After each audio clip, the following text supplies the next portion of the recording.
Hi, everyone, and welcome to Reedsy Live, our series of webinars where we bring on experts from the world of publishing to show you how to write and publish better books. My name is Felicia from Reedsy, and if you tuned into this session on writing children's books earlier in the week, you'll know that we had a few technical issues and a few glitches with the sound. So Frances has very kindly offered to re-record this session for you. So we'll go through the presentation and then we'll make sure to answer the same questions that Frances got at the very end.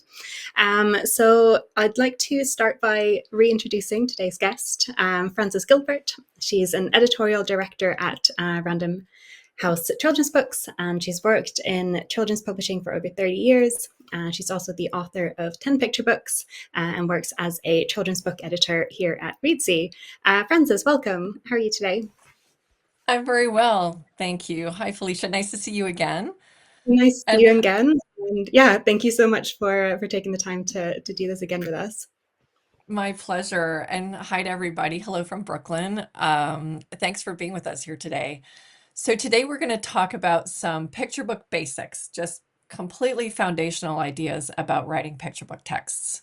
I've been a Reedsy editor for about 6 months, and I've been enjoying it so much. I've met so many people. I've read dozens and dozens of stories. I'm meeting writers, I'm learning about their goals, I'm learning about their path to publishing. It's so interesting how everybody has so many different ideas and so many different so many different books in their drawer just waiting to get out. The one thing that's been clear over the last 6 months is that a lot of the writers I work with have a ways to go in terms of understanding the picture book genre, that there are some basics that aren't entirely clear. And that's fine. That's exactly how this works. You don't have to be good or an expert at something the day that you start doing it. But what I really want you to do is to be able to make the most of your time when you're working with me or with another Reedsy editor, to make sure that your editorial process with your editor is going to be as good as it can be. And for that to work, it can be helpful for you to have a bit of information about picture book writing before you start, because picture books look like they're very simple because they're short, they're often funny or sweet, but they're actually kind of really difficult to write. So I'm here to share a few tips and a few basics with you today to get you started. I'm going to start just by talking about the age of a picture book reader.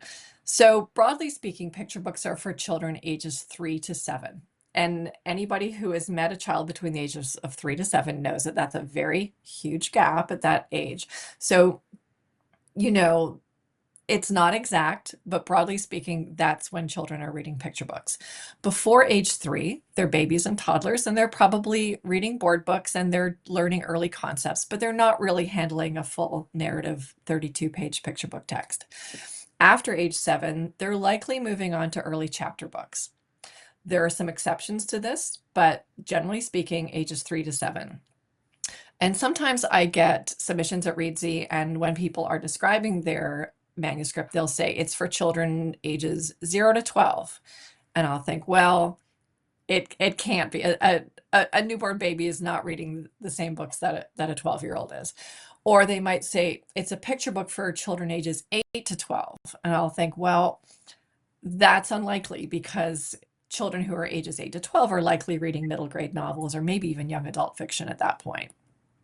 There are a few exceptions on the market where picture books do go a little older, sometimes even into adult in terms of their interest level. But if you're aiming at that older age group, you're probably going to run into some issues. So keep ages 3 to 7 in mind. Now, the next basic is that most picture books are 32 pages long.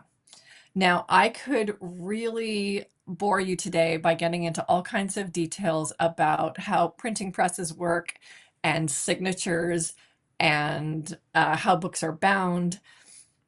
But what I'm going to tell you is this.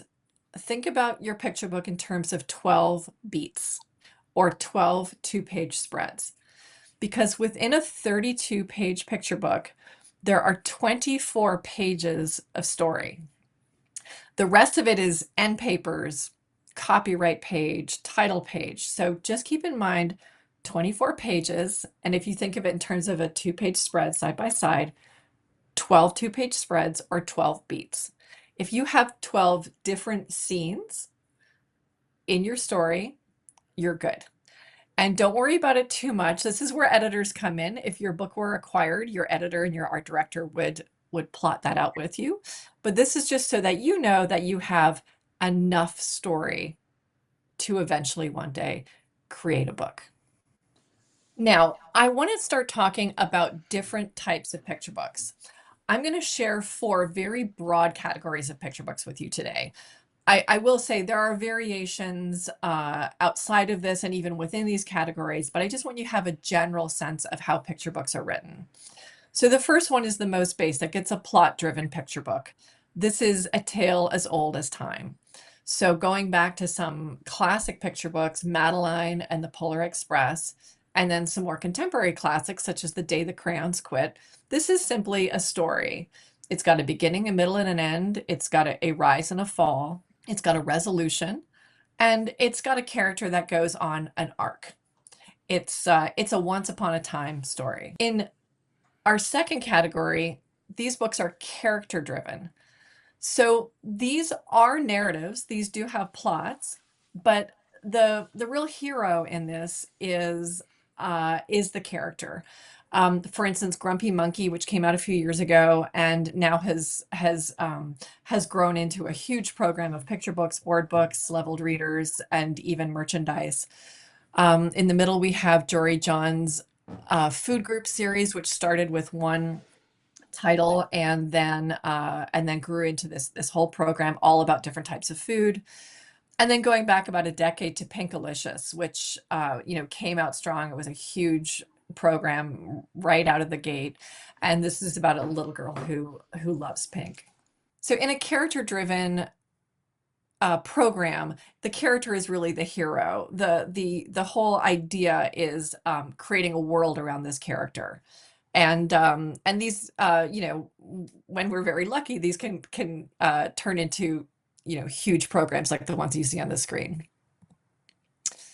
Thirdly, and I would say right now in the marketplace, this is probably the most popular style of publishing, something that is concept driven. You have probably seen all of these books. The first here is How to Catch Santa Claus. This is part of a multi-book series, which all starts with how to catch a ghost, how to catch a leprechaun, etc. And these are very focused towards holidays and times of the year so that they can be merchandised and sold at around various different book buying times of the year. This is very high concept. So, certainly there is a plot, there are characters, but the real idea is that you're selling this idea that you're trying to catch this figure. In the middle, we have a very popular theme in writing, which is a parent-child I love you book.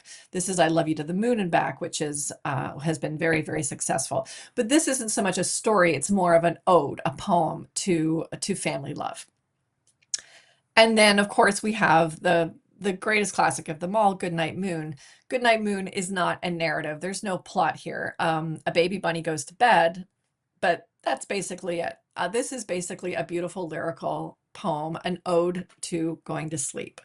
The concept is bedtime rather than a story about bedtime. And then lastly, nonfiction, again, a hugely broad topic. There are lots of different subsets of nonfiction, but here are some that you might want to take a look at. So Moon, A Peek Through Picture Book is a light lyrical look at the phases of the moon. This is actually a book that I published at Random House. In the middle, we have Fireboat, which was an historical story about a fireboat that was called into use on 9/11. And we have Snowflake Bentley, which is a picture book biography of a man who invented a way to take pictures of snowflakes. And this actually won the Caldecott Medal, which is the highest medal in picture book illustrating, about 25 years ago. So those are some categories of picture books. So it's really good just to know where you lie. You should really know the genre. Spend some time in the library, looking at the shelves of the children in your life, or going to the bookstore, and just understand what kind of picture book you're writing, so that you know where you lie in the marketplace. So the next topic I want to talk about is the length of your manuscript. Now, the slide here is Miss Rumphius, which is a modern classic. It's from the 1980s, and this is a image of the first page in the book, the first scene in the book. As you can see, there are 2 paragraphs here. It's a pretty solid block of text. In this story, on the first page, we read about Miss Rumphius and who she is, and even how she grew up and where she lives and where her house is. And it's a pretty solid amount of text. It's 100 words on 1 page. Now, picture books have gotten shorter and shorter over the last several decades because, frankly, none of us have an attention span anymore. So the kind of picture books that you might remember from your childhood are not necessarily the length of picture books that we tend to see in the marketplace today. Picture books are usually under 1,000 words, and honestly, they're usually well under 1,000 words. If I see a picture book that's over 1,000 words, I usually know that a certain amount of trimming needs to happen to this. So try to keep it at least under 1,000. I want to show you by example the difference between a book from a few decades ago and a book that was just published. So um, uh, somewhat to my own uh, credit, I guess, I'm going to share a book that I wrote. This is I'm Dreaming of a Pink Christmas, which was just published in October. This is a book that was published by Gemini Books and illustrated by George Sweetland. And this is a story about a little girl who, as you can tell from the title and the cover, is obsessed with pink and wants to have a pink Christmas. So when I wrote this, my first scene, December is finally here. I'm making a list, I'm checking it twice, and I'm dreaming of, it's 16 words. And then we'll go to the next page, a pink Christmas, which is 3 more words. So between the first 2 scenes of this book, I wrote 19 words to set the story up. And again, just going back to Miss Rumphius, you can see that this was 100 words. And, certainly there are no hard and fast rules about this, but this style of writing and this brevity and really just short word count is much more in fashion now. The main thing is that parents and children are busy and overtaxed, and parents have been working all day. And when they're reading to their child at night and the child picks up a book and the book is 2,000 words long, they're going to sigh. They really have a lot to do and they want the child to go to sleep and they want to get on with their evening. That's just the reality of it. And so keep this in mind as you're writing. Try not to get too long. Now, the next topic I want to talk about, and this is related to length. You're not writing a short story. I do get concerned when I get a Reedsy manuscript and I open it up and it's a solid block of text. And this isn't really just about length. This is also just about the way picture books are written. Picture books aren't written in giant blocks or in huge paragraphs. Picture books, by the very nature of the object, are complemented by pictures. So you should be writing with pictures in mind. And what I want to share with you here, this is actually the first time this is going to be shared outside of my office because this has not been published yet. This is a book I'm working on called Farm Shark, which comes out next summer, and it's by Bill Canterbury and it's illustrated by Maddie Frost. And so the scene that we see here is about, I think it's the 3rd scene in the book. What's happened before this is that a farm shark, for reasons that are never explained, ends up at a farm and very quickly chomps a sheep. And it's a little bit chaotic. And when we get to this scene, Bill wrote in the narrative, "The chickens picked a bad time to visit."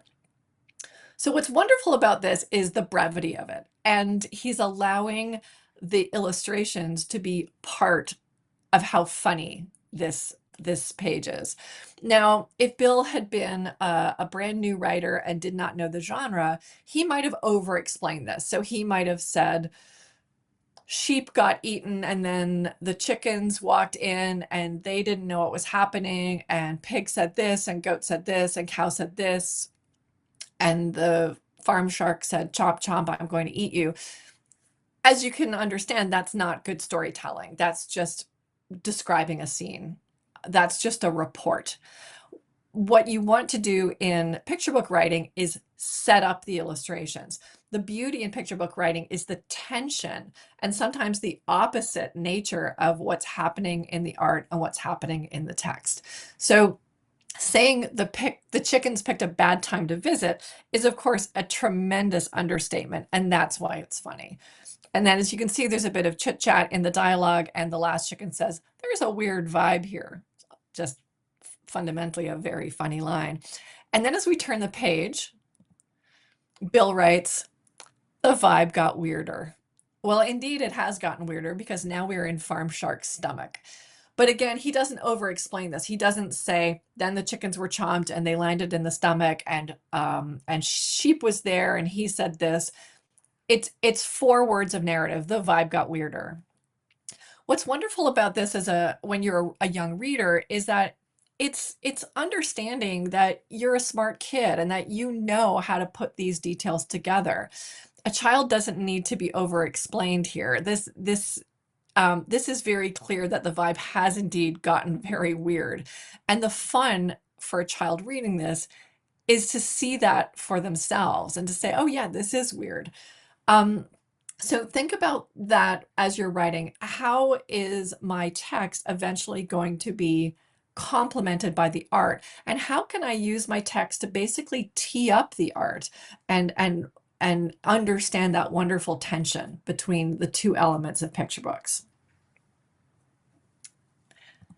Now, another detail of picture book writing is that there's a musicality to picture book writing.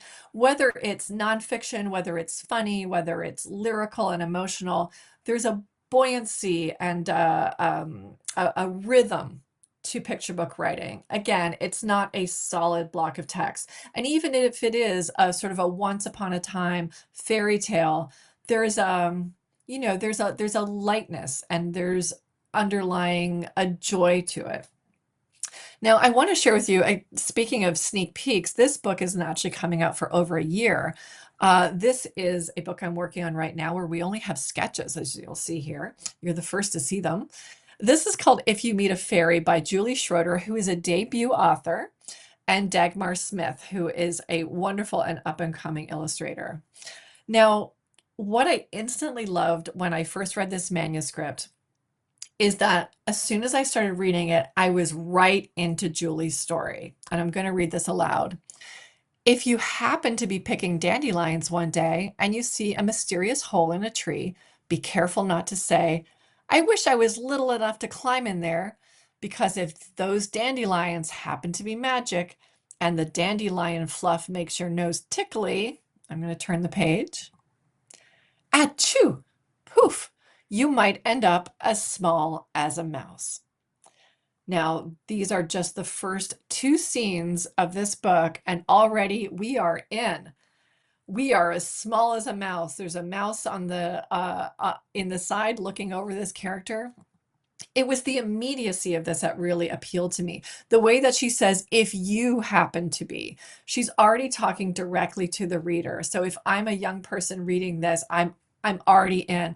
And the way she says it so casually, "if you happen to be picking dandelions one day," it suggests that if you just go out into your backyard and find a tree, there are probably fairies there. It's such a wonderfully subtle but really smart detail in how she wrote this story. It's so immersive. And the way you feel like you're being pushed along by the musicality of her writing into each scene is so smart, so pretty. And literally, as soon as I started reading this, I thought, I didn't even get to the end. I just thought, I have to acquire this. I know this is going to be wonderful. So I can't wait for you to see it when it's all in beautiful color and out in about a year and a half from now. Now, relating to the musicality of writing is the page turn. Now, a picture book is a physical object. A page turns and the illustrations change. It's not like reading a novel where obviously you turn the pages, but it's just more text. When you turn the page and you see an entirely new scene, that's one of the advantages of picture book writing because you can use that in your storytelling. So here's an example. This is a book that just came out. I just published this at Random House this fall. This is called Squash and Pumpkin. It is also a debut by Gigi McQueen, very, very funny writer, and with pictures by Michael Slack. So this is the first scene of the book. It says, Pumpkin and I are best friends. We're inseparable all winter, spring, and summer. Then in fall, everything changes because ... So we have this setup. We know these two characters because page turn, Pumpkin is the star of autumn. And then there's a scene where Squash talks about how Pumpkin gets so fancy in autumn. It's pumpkin spice season. And Squash starts to feel a little left out. So you can see the way she's used the page turn. We have this kind of almost bucolic setting of a year of friendship, and then boom, we're into something very different. That is a very deliberate choice that she made, all the way down to adding an ellipsis at the end of her last sentence, which literally pushes you into the next scene. One thing to keep in mind with picture book writing is that every scene needs to be new. If you have a scene, for instance, of a child talking to his mother in the kitchen, and then the next scene, they're still in the kitchen talking, and then they're continuing to talk. When I'm imagining that visually, all I see is a lot of kitchen and a lot of people talking, and that is not going to be enough. So you have to think, where is my character moving? What's happening next? You have to imagine what might be happening. One thing I also want to just point out, because Gigi is just such a very talented writer, she has really allowed the illustrations to shine here. Getting back to our earlier topic, when she says they're best friends, they're inseparable, winter, spring, and summer, that's a pretty basic bit of information. She could have overstated this. She could have said, in winter, we make snow angels, and in the spring, we run through the field and we collect flowers, and then in summer, we go surfing. But that's basically a report, right? That gets to be a bit procedural. I don't need to know all that because these illustrations are going to fill in those gaps. And it's so much funnier just to watch them making snow angels with their little arms rather than being told that they're making snow angels. And definitely keep that in mind. Now, I'm going to share another book that I'm working on right now, which is also not out, but this will be coming out this spring. And this is called Pizzasaurus. And this is by Tammy Sauer, who is a tremendously successful, wonderfully funny and popular picture book writer. And I had the pleasure of publishing her first book 20 years ago when I pulled it out of the slush pile. And the illustrations are by Kyle Beckett, who's a wonderful up-and-coming illustrator. And I'm really excited for you to see this book when it comes out this spring. So the detail I want to highlight on this page is that in picture book writing, you need to open strong. You have to remember that your reader is 3 to 7 years old. That reader likely has a lot of other things going on, might have a pretty limited attention span, and they're not going to stick around too long if you are going on and on and on about details that don't really matter, especially in the opening page. And also think about who your customer is. Your customer is likely a grown-up standing in a bookstore or deciding what book to check out of the library, and they're thumbing through it. And again, if you don't grab them from the first page, they're not going to say, oh, my kid would love this. So when Tammy first sent in this manuscript, the first line of it was actually the second line you see here. Of course, you've heard of Tyrannosaurus Rex, Stegosaurus, and Triceratops. Who hasn't? But when Tammy and I were working on the editing for this, I started to realize that it felt like we were starting in the middle of a conversation and that it needed a beat ahead of that. So I sent it back to Tammy, who's an incredible reviser. I can just say to her, can you just try something different here? And she'll come back with a bunch of different ideas and they're all gold. She came back with, you look like someone who knows a lot about dinosaurs. Whew, what a wonderful opener to this book. Imagine yourself being, say, a 5-year-old child who's obsessed with dinosaurs. Your grown-up opens this story and says, you look like someone who knows a lot about dinosaurs. That author is talking to you. That's magical. And that author seems to know something about you, which is that you know a lot about dinosaurs. It also very subtly implies you are obviously a very smart young person. So she's created this wonderful, warm entryway into this story where the reader is already so invested because he's made this connection with the storyteller. It's a it's a subtle, small little sentence, but it does so much. So definitely keep your opening lines in mind when you are writing. Uh, I never want to see a picture book that starts with, hi, my name is Wendy, and my brother's name is Phil, and we have a dog named Bruno, and we live on Elm Street. I'm out. I'm already out. One thing I've often said is that as a picture book editor, I feel very lucky that I do actually have the attention span of a 4-year-old. So when I start reading that as an editor, I think I can't. It's already too much. I need to be connecting with this story immediately. Now, similar to what I've just described, I want to talk about dialogue. Dialogue is an issue I see a lot in the text that I am getting at Reedsy. And I will just say this, there's too much of it. And it's not the most interesting dialogue. A lot of the dialogue in the manuscripts I'm reading is very domestic and very chit-chatty. So for instance, let's go back to the kitchen scene I described earlier. There's a boy and his mother in the kitchen, and she's saying, what do you want for dinner? And he says, I want cookies. And she says, you can't have cookies for dinner. And he says, okay, then what about pizza? And she says, well, let me see. We might have pizza in the fridge. I'm out. It's too much. Nobody really wants to listen into somebody else's domestic chat. Use dialogue very sparingly and use it to add heart and depth to your stories. Don't use it to fill a page or try to move the story ahead in a way that doesn't feel natural. This is a book I published a couple of years ago, a nonfiction biography called Little Rosetta and the Talking Guitar by author-illustrator Charnel Pinckney Barlow. And this is a picture book biography of pioneering musician Sister Rosetta Tharpe. And it is a truly gorgeous, inspiring story. Now, let's take a look at the dialogue on this page. We see Rosetta as a small child. Her mother is a musician, and the mother says to her, music is the heart of our story. That's the line of dialogue on this page.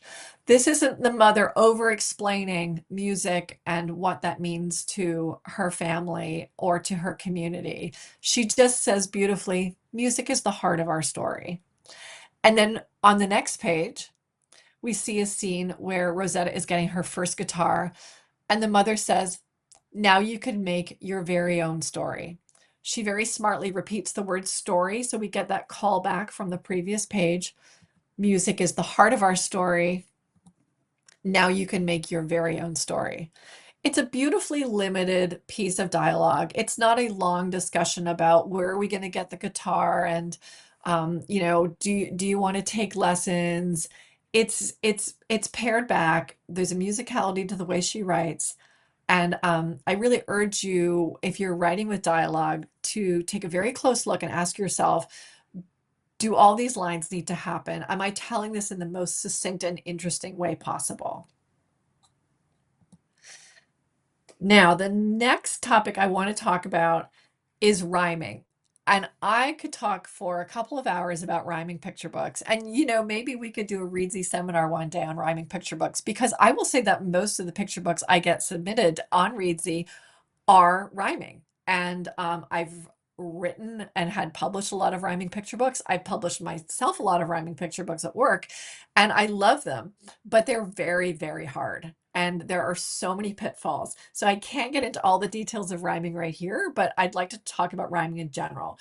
And the one thing I'll start out by saying is rhyming is so, so hard. It's not enough that your rhyme just works. It can't be uh, I have a cat. His name is Jack. He likes it when I scratch his back. That's so obvious, right? By the time I get to scratch his, I kind of know what's coming. It has to be back. I'm not delighted. I'm not surprised. In fact, I'm kind of the opposite. I'm kind of lulled. And that's the danger of rhyming, because you want your rhyming to feel inventive and surprising and funny, and you want your reader to say, wow, how did she do that? That's so clever. You don't want your reader to think, yeah, I saw that coming, because it rhymes. So you really have to be inventive and clever with your rhyming. And your meter also has to work. There has to be a consistency to your meter. I see many texts where there's maybe a couplet that starts off with a certain meter, and then the next couplet, the meter is a little off. You have too many syllables or too few syllables, or the stresses don't land at the same place of the sentence. And it's a very jarring experience when you're reading something aloud and then suddenly, oh, okay, now we're in a different meter. And just to be clear, you can switch it up deliberately. I often encourage writers to throw in maybe a chorus or refrain in their story in a different meter and a different rhyme scheme, because that can just give the ear something new to hear. I will say 32 pages of tight rhyming couplets is a lot, and it can make you feel a little overwhelmed by the end of it because there's such a sameness to it. So you can certainly adjust the meter and rhyme to give me something new to listen to, but make sure you're doing it with deliberation. So what I want to share with you here on this screen is Duck Duck Taco Truck, which was published a couple of years ago by Laura Lavoie, the author, and illustrated by Teresa Martinez. This was, again, a book. As soon as I started reading the manuscript, I just went, whew, I'm all in. This is great. It starts, duck, duck, taco truck, working hard to make a buck. Hungry swimmers at the beach, tasty tacos within reach. Splish, splash, counting cash, add it to the money stash. Ducks are saving for a boat. No more need to swim and float. It's got a wonderful bouncy rhythm. It's got a very aggressive rhyming. I love even the internal rhyme that she has with splish, splash, counting cash. You get the splash cash rhyme, which is kind of a bonus. It's just smart, and it feels like it's propelling me rather than sort of wearing me down. Um, I urge you to take a look at this book and other published rhyming books, and to see the kind of bright and clever rhyme that's being used, and try to employ that when you are working on your own rhyming texts. Now, I am going to stop sharing my screen here, and I'm going to finish up by just chatting about illustrations for a second. A question I get asked a lot is, am I supposed to supply my own illustrations? And the answer is no. Not only are you not supposed to, but you shouldn't. Now, of course, if you're going to self-publish, yes, you have to create the illustrations. You have to engage with an illustrator. But if you are submitting your picture book manuscript to an editor or an agent, you should not have it illustrated, because the eventual publisher wants to find their own illustrator for that. That's their job. They will do that. And it is unlikely that the illustrator you might be working with would be a working professional level children's book illustrator, which, in order to be acquired, they would have to be. So just stick to the text. That's all you need to do. And if you want to add a few notes in the text to say, this is what I imagine happening in this scene. We call it an art note or an illustrator note. That's perfectly fine. If you feel like you're writing in a way where you worry that the eventual agent or editor might not actually understand what you're saying, just add a little note saying, this is what's going on. That's it. Doesn't have to be a big deal. But don't worry about finding an illustrator if you are going a traditional publishing route. You don't have to. Now I will say that I am uh, available on Reedsy if you want to engage with me. I usually am booked up about 4 to 6 weeks ahead of time, but I'm really happy to find a slot for you. I can't wait to read your stories, and I'm really excited to see where you take your picture book writing. And I'm available now to answer some of your questions.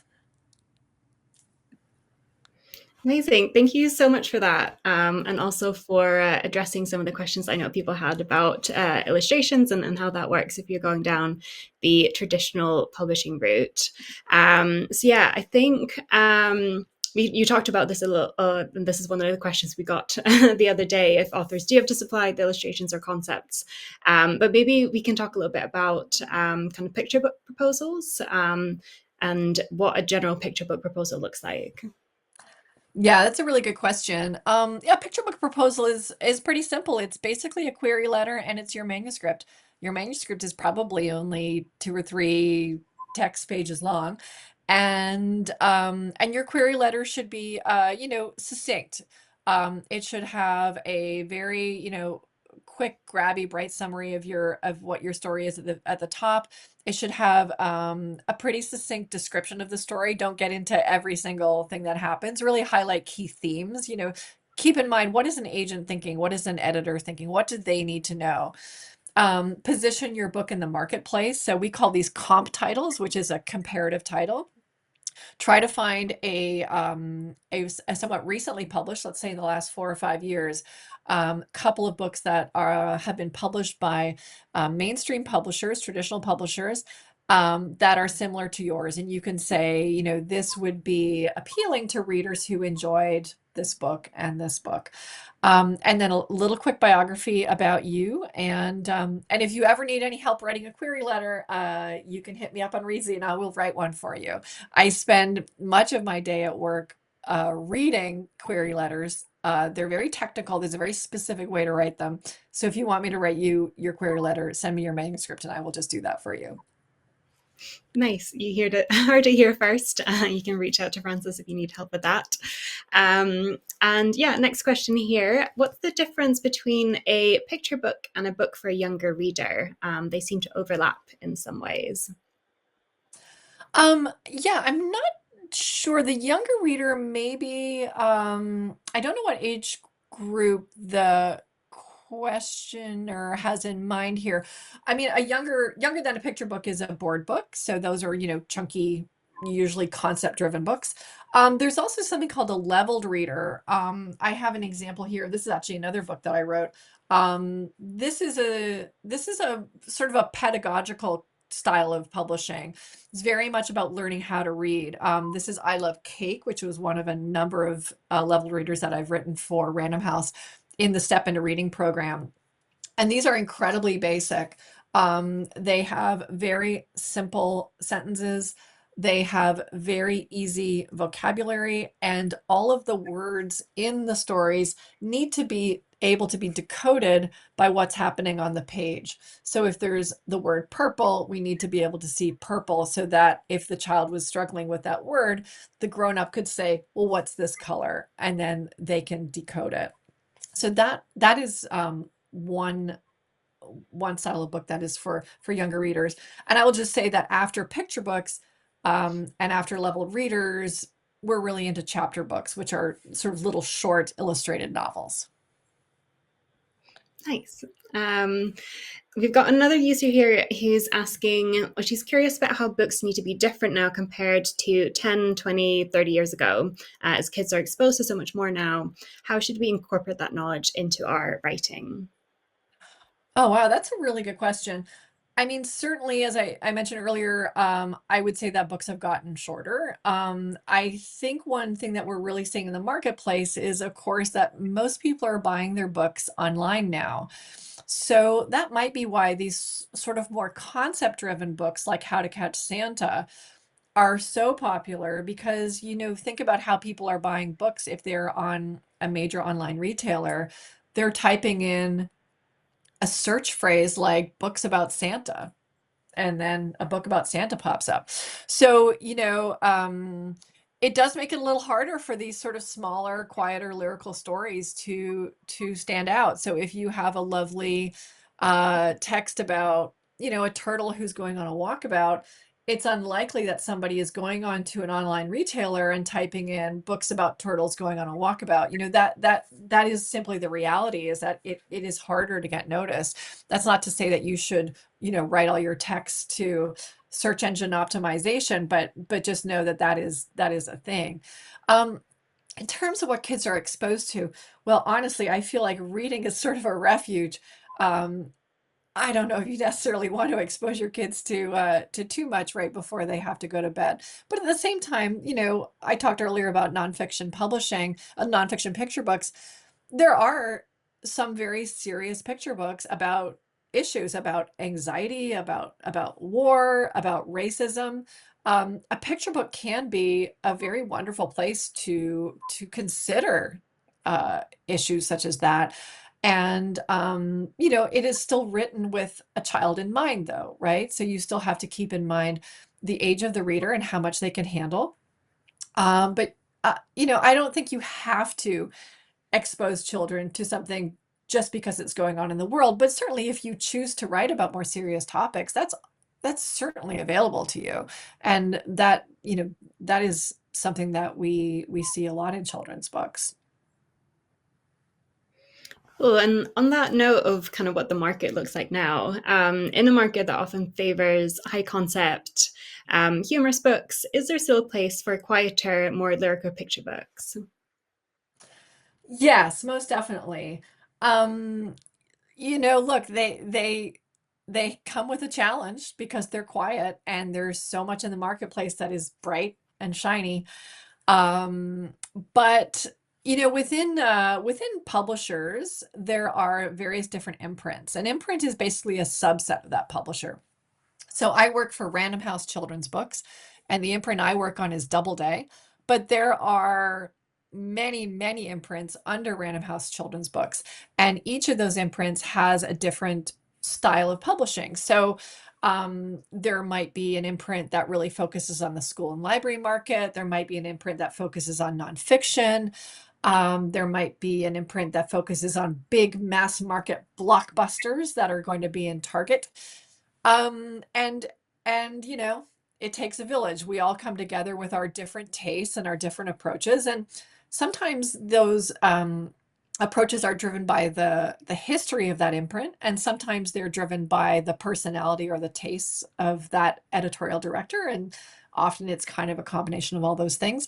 But there are some imprints that really focus on quieter, more lyrical picture books, and those imprints are often editors that have a real foot in the educational and school and library market.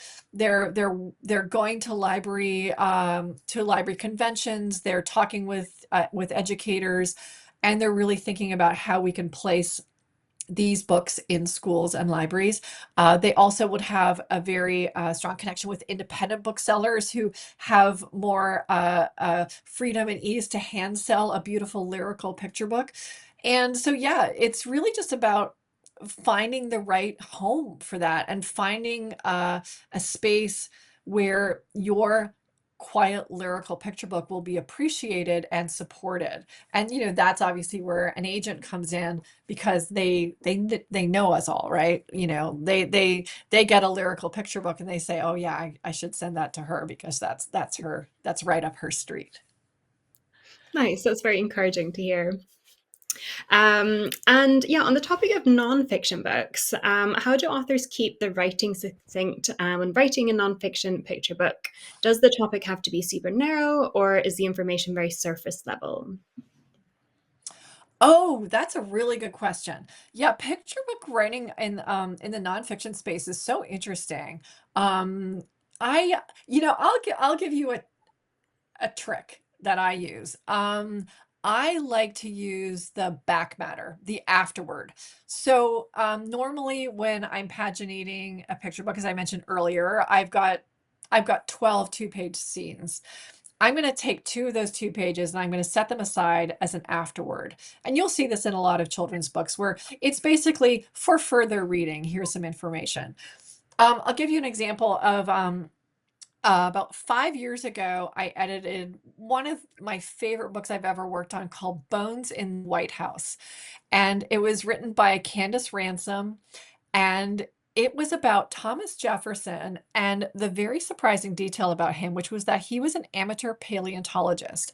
And while he was president, he was sending out expeditions, including Lewis and Clark, to bring back prehistoric bones, which he was assembling in the White House. This was an extraordinary discovery. I had no idea this was a thing. And it's the story about not just about him collecting bones, but about his obsession with the size and importance of the United States as it was a growing country.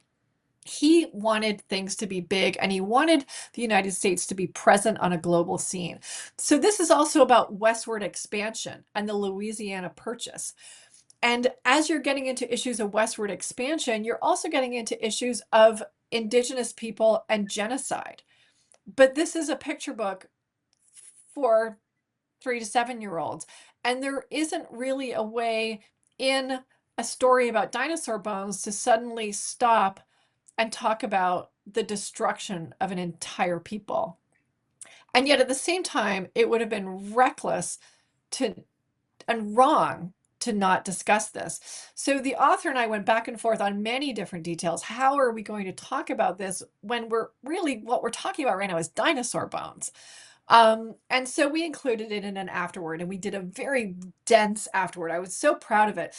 Candace wrote almost like mini essays and we put them together over 2 pages like a patchwork. And it was a lot of work. It was so hard, but it was so exciting to see it come together because once you're finished this story about Thomas Jefferson and dinosaur bones, you turn the page and with the grown up in your life can read more about what were some of the issues going on in the United States at that time. So I would say, yeah, don't keep it at a surface level. You still want to tell a good story. And if you do think that there are details that are best left for further discussion, use the afterword. It's a great tool. That's really cool. That's such a fun story as well. Yeah, so if you could sum up the criteria an agent or publisher uses to choose picture books for the market, what would they be? I don't know if you want to answer this from the point of view of a publisher more than an agent, if you have any insights to kind of share on that. Well, I will say that what agents and publishers are all looking for is something new. I I will say I do as when I'm working, as an editor at Random House, my day job, I do open a lot of manuscripts and think, well, it's fine, it works, but I've seen it before. What I get really excited about is something that feels fresh. So I'll go back to the story I mentioned earlier.